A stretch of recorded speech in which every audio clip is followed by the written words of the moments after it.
Le conflit à la STM s'enlise. Chaque jour de novembre jusqu'au 28 novembre, là, les employés d'entretien sont en grève. Donc, ça donne ces horaires en trou de beigne chaque jour où il y a de grandes plages sans service. Et là, on a appris hier que les 15 et 16 novembre, soit samedi et dimanche de la semaine prochaine, les chauffeurs d'autobus et de métro seront aussi en grève. On fait le point avec Marie-Claude Léonard, directrice générale de la Société de transport de Montréal. Madame Léonard, bonjour. Bon matin, M. Lagacé. OK, on va commencer avec les derniers développements. D'abord, là, il y a un avis de grève qui a été déposé par le SCFP pour les opérateurs de métro et les chauffeurs d'autobus.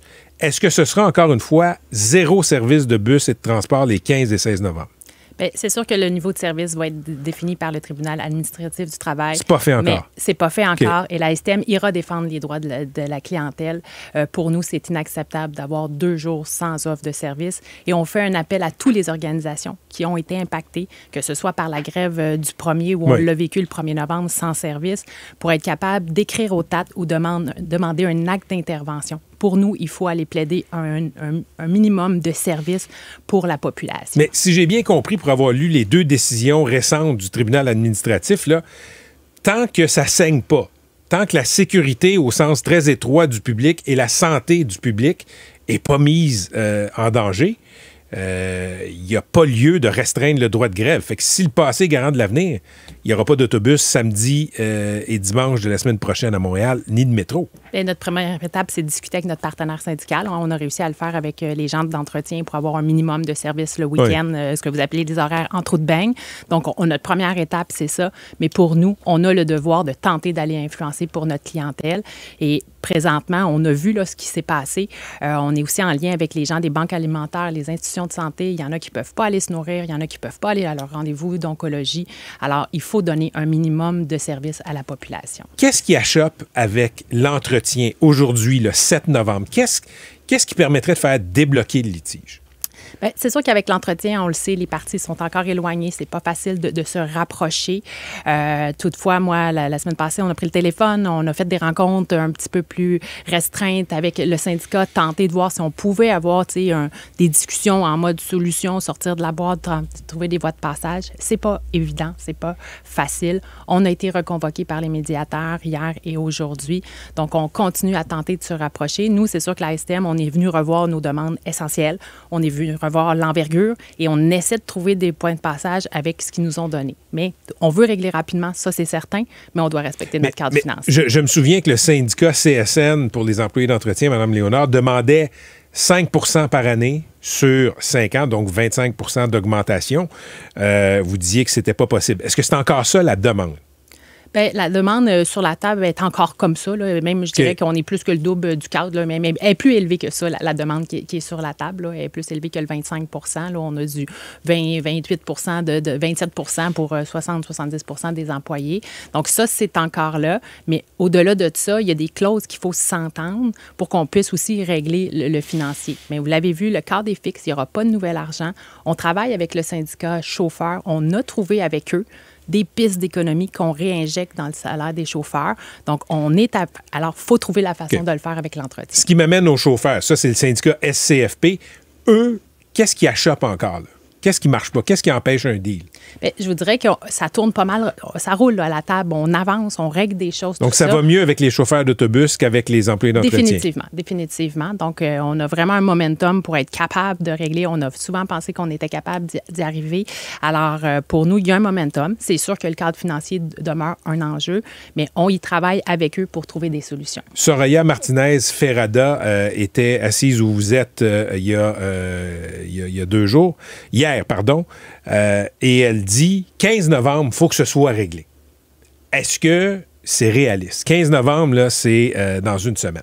Bien, je vous rassure, on a les mêmes intentions. Pour nous, là, la table chauffeur, on était là, dans ce momentum-là. Est-ce qu'on va s'y rendre? On y croit. On va mettre tous les efforts nécessaires. Pour moi, ça mène une saine pression sur les 2 parties. Du côté de l'entretien, on l'a dit, on n'est plus éloigné. On continue le travail. Et si on n'y arrive pas, bien, l'ensemble des solutions devront être regardées. On vous l'a dit. On peut-être que c'est un arbitrage de différent que ça prend. Et les 2 parties vont devoir arriver à la conclusion que si la médiation, on ne peut pas aller de l'avant et se rapprocher, il va falloir passer à une autre étape parce qu'il faut que la grève cesse. La nouvelle mairesse vous a parlé, si je ne me trompe pas? Oui. Qu'est-ce qu'elle vous a demandé? Parce qu'elle essaie de voir où on peut mettre de l'eau dans la coupe de vin, là, qu'est-ce qu'elle vous a demandé? Bien, c'est sûr que c'était plus de dresser comme un portrait complet de la négociation, où est-ce qu'on est rendu, qu'est-ce qu'on est en train de faire, le cadre financier, etc. Donc, la compréhension du calendrier aussi. Là. Donc, c'est vraiment une volonté qu'on puisse trouver des pistes de solutions pour régler. Mais elle a été, comme moi, ferme sur le cadre financier. De la nouvelle argent, il n'y en aura pas. Là. OK. Du nouvel argent, depuis que vous êtes là, est-ce que la CAQ a coupé les budgets au transport en commun et à la STM? Bien, je vous dirais que c'est au fil du temps, il y a eu la pandémie. Hein. Le gouvernement nous a beaucoup aidés là, sur les déficits d'achalandage, de revenus, tout ça. On a travaillé avec les bailleurs de fonds des revenus prévisibles pour les 3 prochaines années, dans lesquels le gouvernement verse des sommes. La Ville est venue augmenter ses contributions municipales. Les clients ont des titres de transport qui augmentent à tous les 1er juillet d'année. Et même les automobilistes sont venus voir la taxe d'immatriculation. Alors, pour moi, il y a des sous qui ont été là. Oui, on veut plus de financement pour le transport collectif, mais on veut plus de financement pour pouvoir l'injecter dans notre offre de service. Je vous pose la question parce que chaque fois qu'on parle du conflit, il y a des gens qui m'écrivent pour me dire plein d'affaires, dont Québec n'est pas au rendez-vous. C'est-tu vrai? Bien, Québec donne des subventions au transport collectif. Est-ce qu'il en donne assez? Bien, est-ce qu'il en donne assez? On en veut plus. C'est clair qu'on en veut plus, mais est-ce qu'il est en lien avec le cadre financier de la négociation ou il est en lien avec bonifier mon offre de service? Je vous rappelle que depuis la pandémie, les clients n'ont pas eu d'augmentation d'offre de service. Alors oui, nous, on continue d'influencer pour plus de financement pour venir bonifier l'offre de service. Et chaque fois que je parle de ce conflit, il y a des syndiqués qui m'écrivent pour me dire toutes sortes de choses sur les grands patrons de la STM. Vous avez un bail à la place Bonaventure. La dernière fois qu'on s'est parlé, ou une des dernières fois qu'on s'est parlé, vous m'aviez dit que vous me reviendrez que le coût total du bail, c'est combien? C'est une bonne question. Je n'ai pas le chiffre ce matin, là, on pourra revenir le coût, mais au-delà... Mais c'est vrai que c'est 600 millions? Je ne suis pas certaine. Je suis pas certaine. Mon équipe reviendra, mais... Parce que je sais que c'est sur 20 ans. C'est un gros chiffre, 600 millions. Est-ce que c'est pour plusieurs années? Je n'ai pas le chiffre en tête. Je suis désolée là, avec la négo. Mais pour moi, ce qui est important avec le bail, c'est qu'on a un bail signé. Nous, on est en représentation avec la place Bonaventure pour pouvoir sous-louer des espaces pour pouvoir. Et quand on a fait le bail de la place Bonaventure, il y a eu toute une analyse qui a été faite. Est-ce que la STM doit se construire un centre administratif? Est-ce qu'on doit louer? Et c'était vraiment plus rentable de louer sur 20 ans avec des coûts de pied carré beaucoup plus bas. Parce qu'il y a des gens qui me disent en même temps, Mme Léonard, là, puis vous devez le savoir, là, comme grande patronne de la STM, sur Crémazie, pas loin de la station de métro, il y a un immeuble de la STM. On me dit qu'il y a plein d'étages vides. Puis là, il y a des gens qui me disent pourquoi les boss, l'administration, n'est pas là plutôt que de louer ici à Place Bonaventure? Bien, à Crémazie, je ne pense pas qu'il y a de la place pour localiser l'ensemble de la place Bonaventure. Et je rappelle que ces baux-là ont été signés avantageusement pour la STM avant la pandémie. Là, il y a eu un nouveau contexte qui fait que c'est différent. Puis on travaille avec la place Bonaventure pour tirer le maximum de ce bail-là. On me dit aussi, puis dites-moi si c'est vrai, qu'il y a des patrons à l'STM qui ont la voiture fournie. Moi, je connais personne qui a la voiture fournie comme patron. Là, donc, vous n'en avez pas? Non, moi, j'en ai pas. Puis j'ai un titre de transport, par exemple. Mais vous le prenez? Oui. Vous prenez le métro puis le bus. Je prends le métro-autobus, j'habite la Rive-Sud, je prends beaucoup le train de banlieue, l'autobus d'Exo. Puis là, je vais rebondir sur la une du Journal de Montréal aujourd'hui, Mme Léonard. Vous payez votre passage parce qu'il y a plein de gens, semble-t-il, qui ne payent plus depuis le début du conflit de travail. Comment vous avez réagi en voyant ces photos-là et ces témoignages-là? Notamment, je pense à ce monsieur qui dit « Moi, je paye pas parce que le service n'est pas complet. » Bien, j'ai pas appris ça dans les journaux ce matin. Hein. Nos employés, on voit ce qui se passe sur le terrain, tout ça. Pour nous, moi, je rappelle que le règlement est encore en vigueur. Les clients se doivent d'acquitter le titre de transport. On comprend la frustration versus le niveau de service, mais de ne pas acquitter son titre de transport, ce n'est pas la bonne solution. Et je fais un appel à tous. Là. Je vous prie vraiment d'être respectueux avec l'ensemble des employés qui livrent le service essentiel malgré la grève. C'est eux qui sont là tous les jours, qui permettent d'avoir le service essentiel. Donc, on appelle au moins au respect. L'autre chose qu'on me dit souvent quand je parle du conflit à la STM, Mme Léonard, là, c'est que la STM sait qu'il y a une loi à Québec qui va entrer en vigueur, la loi 89, à la fin du mois de novembre.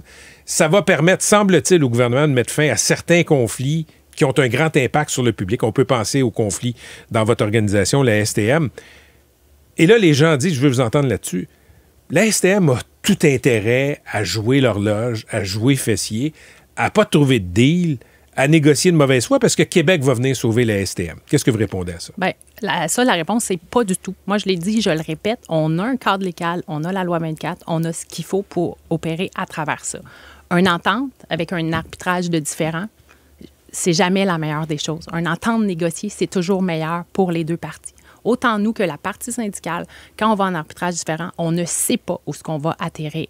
Alors, l'avantage pour nous, c'est éventuellement d'arrêter un conflit. Le plus grand avantage de ce qui s'en vient, c'est qu'on va pouvoir aller plaider des services essentiels en fonction de la santé de la population. On n'a pas juste en fonction de la santé et sécurité. Alors, pour notre client, oui, cette loi-là, on a hâte qu'elle arrive pour pouvoir offrir un maximum de services. Pour ce qui est de la négociation, on veut régler, on travaille avec le syndicat, on a revu nos demandes, on tente de trouver des voies de passage et je le répète, pour moi, un offre négocié par les deux parties, c'est toujours meilleur qu'un arbitrage différent. Madame Léonard, merci beaucoup. On aura peut-être l'occasion de s'en reparler. Espérons que ça va se régler rapidement. Ça fait souffrir beaucoup de gens. Merci beaucoup. Merci, M. Lagacé. Bonne journée. Marie-Claude Léonard, directrice générale de la Société de transport de Montréal.